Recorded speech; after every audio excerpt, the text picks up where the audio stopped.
Welcome to আর রান্নাঘর। বন্ধুরা, দেখেই বুঝতে পারছেন আজকের রেসিপি হলো মোমো।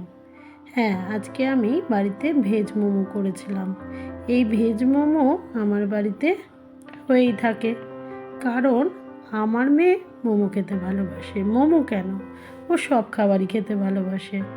তো সেই মোমো করার জন্য আমি অনেক আগে থেকেই একটা মোমো মেকারও কিনে রেখেছিলাম।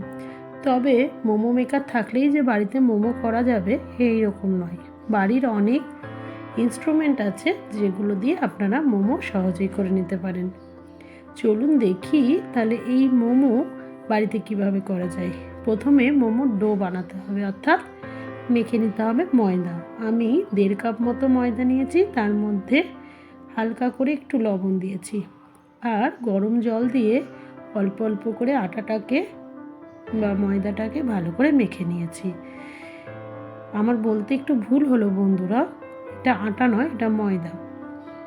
গরম জল দিয়ে এরকম ঠেসে ঠেসে ময়দাটা বেশ কিছুক্ষণ ধরে মেখে নিয়েছি।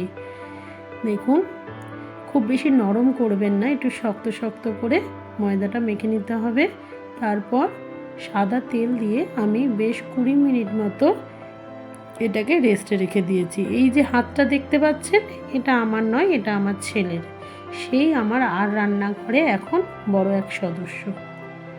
এবার আমি কিছু সবজি নিয়েছি। দেখুন, প্রথমে নিয়েছি বাঁধাকপি, একদম গ্রেট করে নিয়েছি কুচি কুচি করে। ক্যাপসিকামটা কেটে নিয়েছি আর গাজরটাও গ্রেট করে নিয়েছি।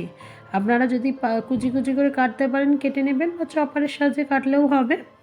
তারপর লবণ দিয়ে আমি মিক্সড করে আমি আবার এটা 5 থেকে 7 মিনিটের জন্য ঢেকে রেখে দিয়েছিলাম। তারপর লবণ দেওয়ার ফলে যে জলটা সবজি থেকে বেরিয়ে গেছে সেটা আমি চিপে চিপে জলগুলো ফেলে দিয়েছি এবং সবজিগুলোকে নিয়ে নিলাম। এইভাবে আমি দেখুন জলটাকে ফেলে দিলাম। এবার একটা ফ্রাইং প্যানে আমি বেশ খানিকটা পেঁয়াজ কুচি এবং একটা মতো লঙ্কা কুচি দিয়ে সাদা তেল দিয়ে হালকা করে ফ্রাই করছি। তারপর যে সবজিগুলো আমি নিয়েছিলাম সেই সবজিগুলোও দিয়ে দিলাম। তারপর একটু আদা রসুন বাটা দিলাম। এই জায়গায় আপনারা আদা রসুন গ্রেট করেও দিতে পারেন। আমার বাড়ির ফ্যামিলিতে আবার আদা রসুন মুখে পড়লে তাদের আবার বিরক্তি আসে, সেই জন্য আমি বাটাই দিলাম। তবে আদা রসুন গ্রেট করে দিলে বেশি ভালো। তারপর আমি 1 চামচ মতো সয়া সস দিলাম এবং হালকা হাতে বারবার করে ভেজে নিচ্ছি, এবং দিলাম 1 চামচ মতো টমেটো সস।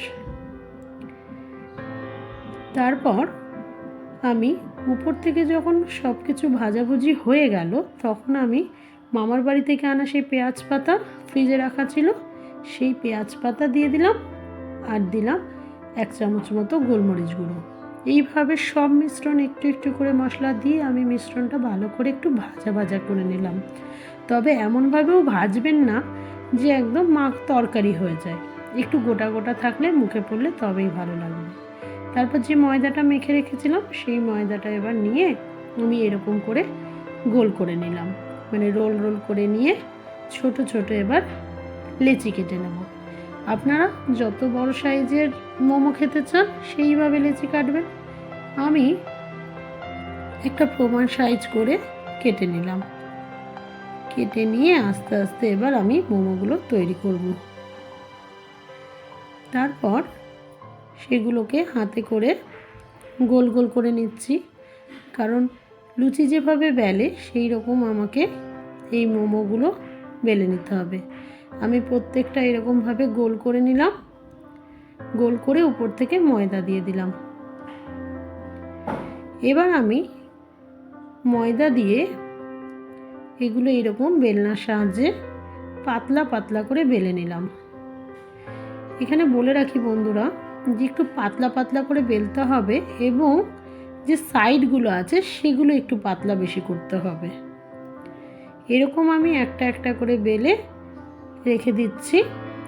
যখন বেলা হয়ে গেছে তখন আমি এই রকম হাতের মধ্যে নিয়ে আপনাদের দেখাচ্ছি। দেখুন, চামচে করে যে মিশ্রণটি তৈরি করে রেখেছিলাম সেটা দিলাম। দেওয়ার পর আমি এগুলোকে এইরকমভাবে মুড়ে নিচ্ছি। আপনারা এরকম না মুড়ে যে কোনোভাবে এই মিশ্রণটা দিয়ে যে কোনো শেপ দিতে পারেন। যদি আপনারা ওই পিঠে করার যে পিঠে মেকার যেগুলো থাকে সেগুলো দিলেও হবে, সেইগুলো দিয়ে, বা পিঠে যেরকমভাবে করে সেই রকমভাবে পিঠের আকারও দিতে পারেন। আমি ঠিক মোদকের আকারে, যেমন গণেশ পুজোতে ওই মিষ্টি তৈরি করে মোদক, সেই রকম আকার আমি দিয়ে একটা একটা একটা করে এরকম রেডি করে নেব। দেখতে অনেকটা রসুনের মতো লাগছে। এই রকম আমি সবগুলো তৈরি করে নিয়েছি। এবার মোমো মেকারের যে নিচের পাত্রটা থাকে সেখানে জল গরম করতে দিয়েছি। জল যখন একটু হালকা গরম হয়ে গেল তখন আমি এইভাবে অয়েল ব্রাশ করে নিলাম উপরের ছিদ্র পাত্রটায়, দিয়ে একটা একটা করে মোমো দিয়ে দিলাম। যে কটা মোমো থাকবে সবগুলোই উপরে বসিয়েও দিতে পারেন, অসুবিধা নেই। দিয়ে আমি ঢাকা দিয়ে দিলাম। এবার বলি বন্ধুরা, আপনাদের কাছে হয়তো মোমো মেকার নেই, তাহলে আপনারা কি করবেন, হাঁড়ির মধ্যে জল বসিয়ে, যেটাতে আমরা শাক টাক ধুই যে ছিদ্রওয়ালা থালা, সেটা বসিয়ে দিলেও হয়ে যাবে মোমো, শুধু স্টিম করার অপেক্ষা। এরপর ঠিক আধ ঘন্টা পর আমি এইভাবে খুললাম, দেখলাম আমার মোমোগুলো স্টিম হয়ে গেছে বা সেদ্ধ হয়ে গেছে। তারপর আমার বাড়িতে এই রকম বাটি রাখা ছিল। আমি ভাবলাম আজকে স্ট্রিট সাইড যে মোমো, সেই মোমোর আকারেই আজকে আমি আপনাদেরকে দেখাবো। সেই জন্য বাটিগুলো বের করে মোমোগুলো সাজিয়ে নিলাম। তারপর দিতে লাগলাম সস।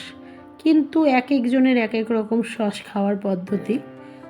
আমার মেয়ে বলল উপর থেকে সস দাও, হাজব্যান্ড বলল আমার সসটা সাইডে দাও। এই জন্য আমি যে যেমন সস খাবে সেইভাবে 4টে প্লেট তৈরি করে সসগুলো দিতে থাকলাম। দেখুন, এই মোমো তৈরি করা কিন্তু খুব সহজ, কিন্তু আমরা করতে চাই না, এই কারণে যে বাড়িতে করলে আবার ঝামেলা, তার থেকে বাইরেই কিনে খেয়ে নেব। কিন্তু বন্ধুরা, আমরা বাড়িতে যতটা সুন্দরভাবে করতে পারবো এবং যে আনন্দ, সেটা কিন্তু বাইরে কিনে খেয়ে হয় না। দেখুন, আমি ছিঁড়ে দেখাচ্ছি। ভেতরের স্টাফিং যেটা, সবজিটা এত সুন্দর হয়েছিল যে আমার মনে হয়েছে